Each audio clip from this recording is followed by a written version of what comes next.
কাঁঠালের সিজন আসলে আমি কাঁঠাল খাই আর না খাই, কাঁঠালের বিচির তরকারি খেতে আমার খুবই ভালো লাগে।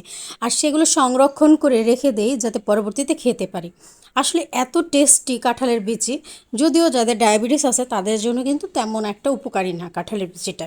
হার্টের সমস্যা থাকলেও আপনি ইগনোর করতে পারেন কাঁঠালের বিচি। আর যারা পছন্দ করেন তারা তো মানে যে কোনো অসুবিধা থাকলেও খাবেনই, এটাই কথা, কিন্তু অল্প পরিমাণে খাওয়াটা বেটার।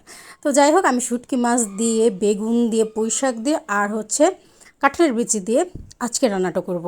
তো আমি পেঁয়াজ রসুন সব কিছু একটু হামানদিস্তায় ছেঁচে নিয়েছি, ঠিক আছে। তারপর হচ্ছে শুকনো মরিচ আস্ত করে দুটা কেটে নিয়েছি, আর কাঁচা মরিচ দিয়েছি। তো এখানে আমি সবই দিব, হলুদের গুঁড়া, মরিচের গুঁড়া, মানে আমি যা যা নর্মাল ব্যবহার করি যে মশলাগুলো সবই দিব। সেই সাথে একটু আস্ত জিরাও দেব, খেতে টেস্টি লাগবে। শুটকিতে কিন্তু রসুনটা বাড়িয়ে দিতে হবে, তাহলে টেস্টটা ভালো লাগে। আর রসুন যদি পরিমাণ মতো না দেই বা একটু বেশি না দেই তাহলে কিন্তু খেতে ভালো লাগে না, শুটকি মাছে বিশেষ করে। তো শুটকিগুলো কেটে নিয়েছি। তো কেটে সুন্দর করে শুটকি মাছটা আমি কষিয়ে নিব। কষিয়ে নেওয়ার পরে এখানে আমি একটা একটা সবজি অ্যাড করব।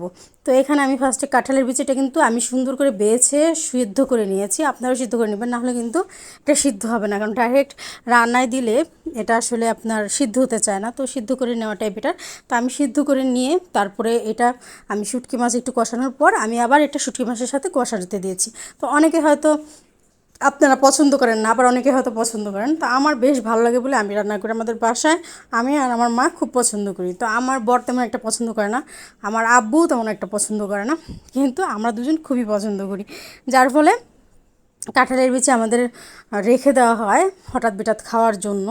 তো এই যে এখন আমি বেগুন আর হচ্ছে পুঁই শাকগুলো কিন্তু আমাদের গাছের পুঁই শাক। তো আমি সেখান থেকে পুঁই শাক দিয়ে দিচ্ছি, তুলে নিয়েছি কয়েকটা পুঁই শাক দিয়ে এটা একদম ভালো করে কষিয়ে নিব। আসলে যত বেশি কষানো যায় তরকারি তত বেশি টেস্ট লাগে, এটা আমরা সবাই জানি।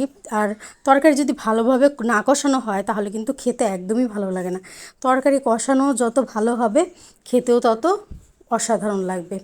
আর আমার কাছে মনে হয় কি, প্রত্যেকটা তরকারির স্বাদ ডিপেন্ড করে যে মশলার পরিমাণটার উপর।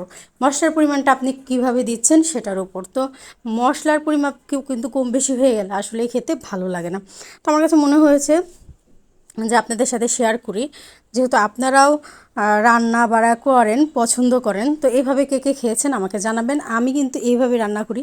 তো কাঁঠালের বিচি বিভিন্ন কিছুতে রান্না করা যায়।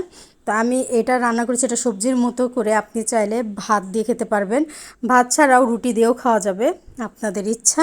তো আমি এটা ভাত দিয়েই খাবো, আমাদের বাসায় দুপুরবেলা করা হচ্ছে।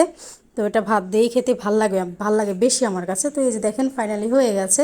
তো যদি আমার ভিডিও ভালো লাগে তাহলে কী করবেন, অবশ্যই শেয়ার করে দেবেন, সেই সাথে কিন্তু আমার ইউটিউব চ্যানেলটি সাবস্ক্রাইব করে দেবেন। আর হ্যাঁ, আমার প্রোফাইলটি আপনারা সবাই অবশ্যই ফলো দিয়ে সাপোর্ট করবেন। তো ধন্যবাদ সবাইকে আমার পাশে থাকার জন্য এবং আমার ভিডিওটি দেখার জন্য। আল্লাহ হাফেজ।